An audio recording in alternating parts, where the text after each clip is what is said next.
তুমি যদি প্রবাসীর ঘাম দেখতা তো বুঝতা প্রবাসীর কি পরিমাণ ঘাম ঝরে উপার্জন করতে। আমি তো দেখছি সৌদি আরবে প্রতিবারই হজ উমরায় গেলে আমি তো প্রবাসীদের রুমে রুমে যাই। প্রবাসীদের সাথে আমার বহুত সম্পর্ক, আলহামদুলিল্লাহ। প্রবাসী আমাদের অনেক মহব্বত করে, অনেক কাঁদে। এইবারও হজ্জের সময় এক যুবক আমারে জড়ায় ধরে বলতেছে, হুজুর 16 বছর আজকে বিদেশে আসি, চিৎকার দিয়ে কাঁদছে। ফোলাটা আমারে ধরে কইতেছে, হুজুর আমাকে কিচ্ছু নাই জীবনে, আমাদের কোনো কিছু নাই, আমার লাগে দোয়া করেন। তা আমি বললাম, কেন নাই? কিছু নাই বলতে ওই আমারে বলতেছে, হুজুর এই পর্যন্ত জীবনে 16 বছর যারে যত টাকা দিছি কাউরে খুশি করতে পারি নাই, যতই দিছি হুজুর কয় আরো দিতে পারত। দিছি 10,000, কয়তে একটা বিদেশ তাইতে ইচ্ছা করলে 20,000 টাকা দিতে পারত। বুঝেন নাই কথাটা? কাউরে খুশি করতে পারি নাই। সবার কথা হলো এটা, আমি প্রবাসীর কাছে আরো টাকা আছে, আমার সব দিয়ে লাইছি হুজুর, আমি কাউরে খুশি করতে পারি নাই। আমার এত মায়া লাগছে। আহা, এই টাকা দিয়ে তো তোমাদেরকে পাঠায় বাবা, সেখান দিয়েই তুমি নারী দেখো, ছবি দেখো। এই প্রবাসীর রক্ত পানি করা ঘামের এই পবিত্র টাকা তার স্ত্রী, যাদের বেহায়া নারী বাজারে বাজারে ঘুরে। হায় নারী, এই বোন, তুমি তোমার স্বামীর উপরে অনেক বড় জুলুম করলা। তুমি জানো না তোমার বিদেশি স্বামীর একটা একটা টাকার পিছনে কত ঘাম আছে, অনেক ঘাম মিশে আছে, অনেক কষ্ট মিশে। লোকটা কোনোদিন নিজের, কেউ তারে যে একটু রান্না করে দিবে, কেউ তারে এক কাপ চা বানায় দিবে, আপন জন তো নাই, নিজের জামা নিজে ধোয়। আমি এই দিনও কাতারে আমার এক মহব্বতের ছেলের লগে আমি ভিডিও কলে কথা বলছি, আমার খুব প্রবাসী। আমি দেখলাম এই একটা রুমের মধ্যে 4টা খাট, ছোট্ট একটা রুম, প্রত্যেক খাটের মধ্যে 2 জন মানুষ, মানে নিচে একজন শুয়ে রয়েছে, উর্ফে একজন হুজুর, এই 8 জন। বাচ্চার মতো ওই বেটা শুয়ে রয়েছে, এনে বইয়া আমার দিকে চাইয়া রয়েছে। আমি বললাম, উনি কিতা? হুজুর আমার লগে থাকে, উনিও প্রবাসী।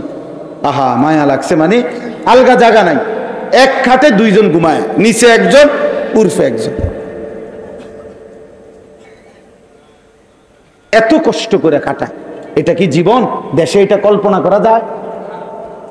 অথচ তার টাকার মধ্যেই তার ফ্যামিলি 12,000 টাকা দিয়ে শহরের বাসায় ভাড়া থাকে। হাতের ফুতে জমিদার, তার আড়ার স্টাইল দেখলে বোঝা যায় তার আব্বা হইল আটলান্টিক মহাসাগরের মালিক। হিমালয় পর্বত তার বাপের।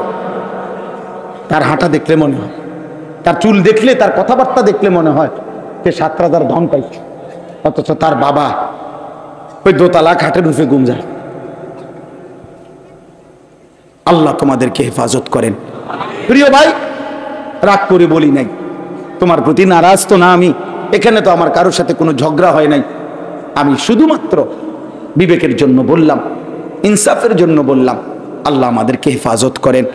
সব বাবাদেরকে বলি, বাবা গুনাহ ছেড়ে দেন। আমাদের হায়াত আল্লাহর দান। এই শেষ আমার আয়াতের তরজমা আমি এটাই বলি। আল্লাহ তাআলা বলছে, বান্দা আমি একটা আয়াত পড়ছি, 24 নম্বর পারা কোরআনুল কারীমের 40 নম্বর সূরা মুমিন 67 নম্বর আয়াত। একটা কথা শুধু বুঝাই, আল্লাহ এখানে আমাদেরকে বলছে 5টা কথা। 1 নম্বর বলছে, হুয়াল্লাযী খালাকাকুম মিন তুরাবিন সুম্মা মিন নুতফাতিন সুম্মা মিন আলাকা। আল্লাহ বলছে, মায়ের পেট থেকে বান্দা আমি তোমাকে এই পৃথিবীতে বের করার আগে ধাপে ধাপে আমি তোমাকে সৃষ্টি করেছি। একবার মাটি, একবার বীর্য, একবার জমাট রক্ত, একবার গোশতের টুকরা, একবার হাড্ডির কঙ্কাল, আরেকবার গোশতের আবরণ দিয়ে নাক চোখ কান লাগিয়ে শরীর গঠন, আর সর্বশেষ 7 নম্বরে রূহ ফুঁকে দিয়ে মায়ের পেট থেকে বের করছি। আল্লাহ বলে, বান্দা এই 1 নম্বর কথা তুমি মনে রেখো।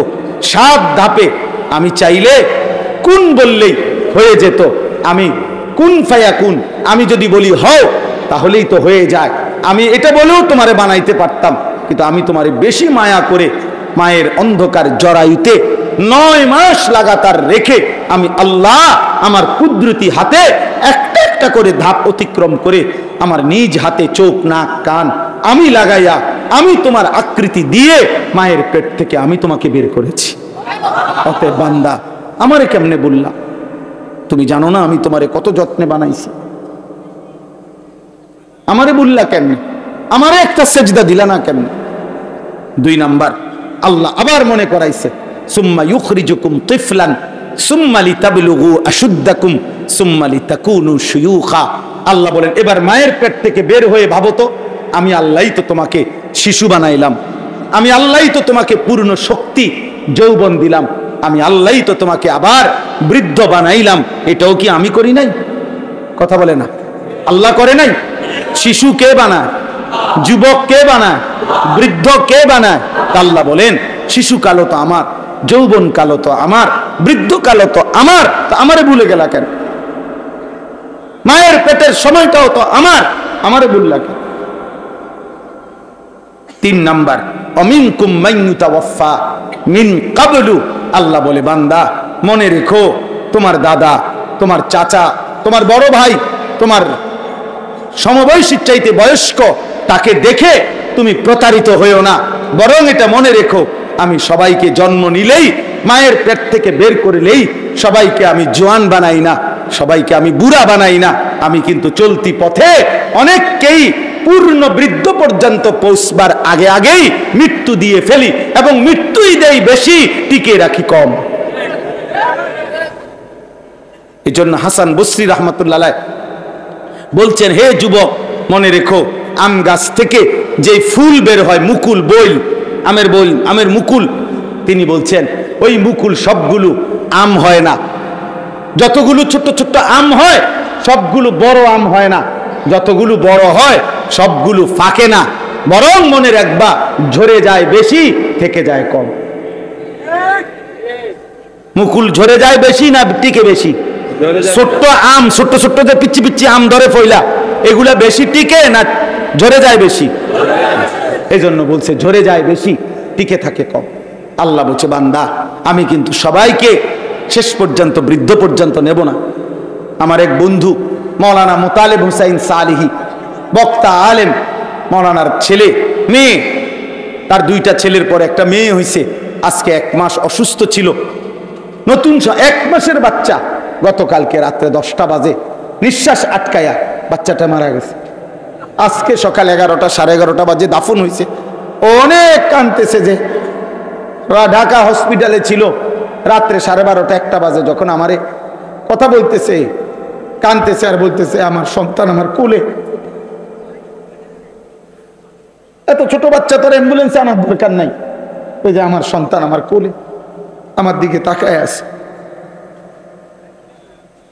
তাইলে বাপ আল্লাহ বলছে বান্দা অহংকার করো না বান্দা, আমি যখন তখন মৃত্যু দিয়ে ফেলব। কাজেই মৃত্যু আসলে আর আমলের সুযোগ হবে না, হায়াত না পেলে আর আমলের সুযোগ হবে। কাজে আজই নামাজ পড়ো, বলো ইনশাআল্লাহ। সর্বশেষ আল্লাহ বলেন ওয়ালিতাবলুগু আজালাম মুসাম্মা ওয়ালাআল্লাকুম তাকিলুন। আল্লাহ বলেন আমি কিন্তু কাউকে অনির্দিষ্ট, অকালে, অসময়ে মৃত্যু দেই না, কিন্তু আমি প্রত্যেকের জন্য হায়াত নির্ধারণ করে রেখেছি, ওই নির্ধারিত সময় পর্যন্ত পৌঁছাইয়াই আমি মৃত্যু দিয়ে থাকি। অতএব কেউ অকালে মরে না, নির্দিষ্ট সময় মরে। কখন মরে বলে না? নির্দিষ্ট সময়। বলে আল্লাকুম তাকিলুন। আল্লাহ বলে এই যে আমি মায়ের পেট থেকে 7 ধাপ, দুনিয়াতে একবার শিশু, একবার যুবক, একবার বৃদ্ধ, আবার কাউকে হায়াত দেই, কাউকে মৃত্যু দেই, কাউকে হাসাই, কাউকে কাঁদাই, কাউকে সুখ দেই, কাউকে দুঃখ দেই, কাউকে সুস্থ রাখি, কাউকে অসুস্থ বানাই। এই সবটা আমি কেন করি? যেন তুমি বুঝতে পারো প্রত্যেকেই যে তোমার কোনো ক্ষমতা নাই, মূলত আমায় আল্লাহর ক্ষমতা। অতএব ইনসাফের দাবি, আকলের দাবি, বিবেকের দাবি, যুক্তির দাবি, বাস্তবতার দাবি, আমার দেহ, আমার শরীর, আমার শৈশব, আমার যৌবন, আমার বৃদ্ধ, আমার রাত, আমার সুখ, আমার দুঃখ, আমার আনন্দ, আমার বেদনা, আমার সুস্থ থাকা, আমার অসুস্থ, আমার নিঃশ্বাস, আমার হাতের নড়াচড়া, আমার বিন্দু বিন্দু নড়াচড়া, জীবনের প্রতিটা স্পন্দন আমার আল্লাহর হাতে। অতএব ইনসাফের দাবি আল্লাহরই ইবাদত করা, আল্লাহরই গোলামি করা। এটাই আল্লাহ বলছে। তুমি যেন বুঝতে পারো যে আমি আমার ইবাদতই করা উচিত, কারণ তোমার তো কিচ্ছু না বান্দা, সবটা তো আমার। তাহলে আমারে আমারও অবমূল্যায়ন করছো কেন? আমার কথার নাফরমানি করছো কেন? আল্লাহ আমাদের সমস্ত কিশোর নওজওয়ানকে হেফাজত করেন। বয়স্ক বাবারা গুনাহ ছেড়ে দেন, পর্দার আড়ালের মা বোন গুনাহ ছেড়ে দেন, 5 ওয়াক্ত নামাজে অভ্যস্ত হন। এবার আমার শেষ কথা হলো, যাদের বয়স 30 এর নিচে, 30 বছরের নিচে যাদের বয়স, তোমরা হাত উঠাও, হাত উঠাও ভাই। 30 বছরের নিচে, মাশাআল্লাহ, সবই তো মাশাআল্লাহ, মাশাআল্লাহ। ইনশাআল্লাহ আগামীর পৃথিবী ইসলামের পৃথিবী, ইনশাআল্লাহ আগামীর পৃথিবী ইসলামের পৃথিবী, ইনশাআল্লাহ ইনশাআল্লাহ। ইসরায়েল হেরে যাবে ইনশাআল্লাহ, ইসকন হেরে যাবে ইনশাআল্লাহ, হিন্দু উগ্র গোষ্ঠী হেরে যাবে ইনশাআল্লাহ। একদিন দিল্লির লাল কেল্লাতেও কালেমার পতাকা উড়বে ইনশাআল্লাহ।